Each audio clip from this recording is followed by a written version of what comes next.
Guys, today I'm going to be talking about Animal Crossings and the best way to get coins. You can get Animal Crossings on Nintendo and other stuff like that, but I'm going to be showing you the best way to get coins. So what you want to do, gather a bunch of materials that you don't need. Then you'll want to go into this green tent here. Then you'll want to go into this green tent. Sorry, I'm having a bit of trouble entering the tent. So if you're confused by that, that's why. So you're going to go into this green tent in the plaza.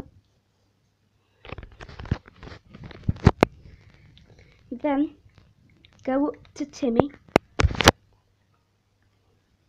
and talk to him.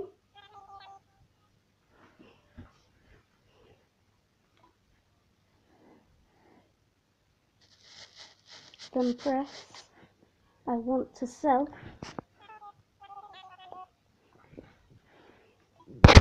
Then sell all the materials you didn't need. That's the best way to get money.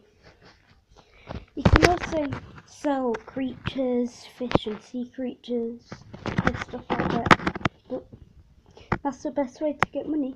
Bye.